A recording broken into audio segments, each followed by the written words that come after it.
যোৱা বছৰ এইটো আৰম্ভ হৈছিলে সেকেন্ড এডিশন ডিএমপিকে নেতৃত্বত এইটো হৈ আছে মিচিঙৰ সমাজ কাউন্সিলে স্পন্সৰ কৰিছে সঁচাকে ভাল লাগিছে আৰু এইটো আজি একদিন মনটো বেয়াই লাগিছে যে এই ল'ৰা ছোৱালী গাঁৱৰ আমাৰ গোটেই ল'ৰা ছোৱালী ওলাই আহিছে খেলাত যে মনোযোগ দিছে আৰু উঠি অহা যুৱক চাবক দেখি সঁচাকে অন্তৰটো ভাল লাগিছে ডিএমপিকে সঁচা অৰ্থত চাবলৈ গ'লে ভাল কাম কৰিছে আমি আশা ৰাখিছো আমাৰ গ্ৰাম্য অঞ্চলৰ পৰা আৰু হিমা দাস ওলাওক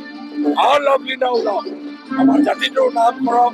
অসমৰ নাম কৰক ভাৰতবৰ্ষৰ আমাৰ দেশৰ নাম কৰক অলিম্পিয়ান আমাৰ পৰা ওলাওক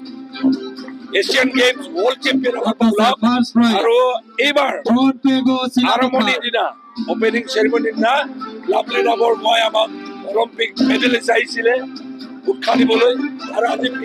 শেষৰ দিনা মীৰাবাই চানু অলিম্পিক মেডেলিষ্ট আহিছে আহিছে আৰু এই অলিম্পিয়ান মেডেলিষ্ট বিজয়ীসকলক সুযোগ্য সন্তানক দেখি উৎসাহিত হৈছে আৰু মই ভাবো এনেকে এইটো প্ৰত্যেক বছৰে এই কাৰ্যসূচী হৈ থাকিলে আৰু 10 বছৰ ভিতৰত এই অঞ্চলৰ পৰা আৰু অলিম্পিয়ান ওলাব এছিয়ান গেমছ খেলা ওলাব ৱৰ্ল্ড চেম্পিয়ন খেলাব আমাৰ উঠি প্ৰজন্ম ওলাব আৰু তাতকৈ চবৰ ডাঙৰ কথা হ'ল কি সুস্থ সবল যুৱ প্ৰজন্ম ওলাব যিটো জাতিটো অসমত দেশক আগুৱাই দিব এইবোৰক কাউণ্টাৰ কৰিবলৈ এটাই উপায় আছে স্পৰ্টছ আৰু কালচাৰ ডিএমপিকে সেইকাৰণে মই ধন্যবাদ জনাম এই মিচিং স্পৰ্টছ কাৰ্নিভেল এই পাতাৰ কাৰণে আৰু মিচিং ফেষ্টিভেল পাতাৰ কাৰণে আৰু এটা সুস্থ যুৱ সমাজ গঢ়াৰ কাৰণে সবল যুৱ সমাজ গঢ়াৰ কাৰণে এইটোৱে ভৱিষ্যতে সমাজৰ দায়িত্ব ল'ব জাতিৰ দায়িত্ব ল'ব দেশৰ দায়িত্ব ল'ব এটা সুস্থ সমাজ গঢ়াৰ কাৰণে ডিএমপিকে এই দায়িত্ব লৈছে মই ভাবো এইটোৱে বেষ্ট উপায় ড্ৰাগছৰ এগেইনষ্টত ফাইট কৰাৰ কাৰণে মিচিং অলিম্পিক নামেৰে জুনাইৰ পৰা আৰম্ভ কৰিছিলোঁ আমি এইবাৰ ছেকেণ্ড এডিশ্যন আমি মিচিং স্পৰ্টছ কাৰ্নিভেল নামেৰে আমি ধেমাজিত গোগামুখ ধেমাজিত অনুষ্ঠিত কৰিছোঁ যোৱাবাৰ আমাৰ প্ৰায় 3000 ওচৰা ওচৰি ল'ৰা ছোৱালী অংশগ্ৰহণ কৰিছিল আৰু এইবাৰো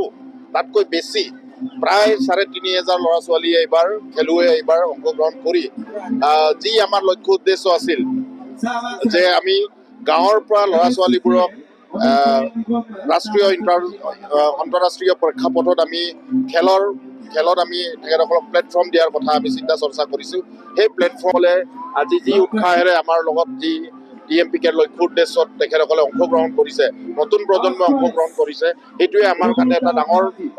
চেলেঞ্জ এইটো ছাকচেছ বুলি নকওঁ আমি চেলেঞ্জ অনাগত দিনত তেখেতসকলক লৈ মেলি আমি সপোন ৰচিছিলোঁ এই সপোন আমি পূৰ্ণ কৰি দিব লাগিব যেতিয়া আমি আসাম অলিম্পিক এছ'চিয়েশ্যনৰ লগত কথা বতৰা পাতিছোঁ ইতিমধ্যে আমি অসম এথলেটিক্স সন্থাৰ লগত কথা বতৰা পাতিছোঁ আৰু তেখেতসকলৰ সহযোগত আমি অনাগত দিনত আমি তেখেতসকলক কেনেকৈ আমাৰ ল'ৰা ছোৱালীবোৰক কেনেকৈ প্ৰশিক্ষণ প্ৰাপ্ত কৰাম সেই কথা আমি চিন্তা চৰ্চা কৰিছোঁ নিশ্চিত আমি লাভলীনা বৰগোহাঁইক আমি ধন্যবাদ জনাইছোঁ তেখেতে যি উৎসাহেৰে আমাক সহযোগ কৰিলে মীৰাবাই চানুক আমি ধন্যবাদ জনাইছোঁ তেখেতেও আহি আমাৰ মাজত এই ক্লজিং চেৰেমনিত আহি যি আমাৰ নতুন প্ৰজন্মসকল খেলুৱৈসকলে উৎসাহ উদ্দীপনা জনালে তেখেতসকলৰ এই উৎসাহ উদ্দীপনাই তেখেতসকলৰ অংশগ্ৰহণে আৰু উৎসাহেৰে আমাৰ ল'ৰা ছোৱালীবোৰ আমাৰ খেলুৱৈসকল অনাগত দিনত আগুৱাই যোৱাৰ কাৰণে পথ প্ৰশস্ত কৰিব বুলি মোৰ আশাবাদী আৰু 16খন জিলাই অংশগ্ৰহণ কৰিছিলে আৰু প্ৰায় চিলেকশ্যন কেম্পত আমাৰ 40,000 ল'ৰা ছোৱালীয়ে চিলেকশ্যন কেম্পত অংশগ্ৰহণ কৰিছিল আৰু final Gogamukh second edition Mishing sports কাৰ্নিভেলত 3500 ওপৰৰ ল'ৰা ছোৱালীয়ে খেলুৱৈ ইয়াতে অংশগ্ৰহণ কৰিছিল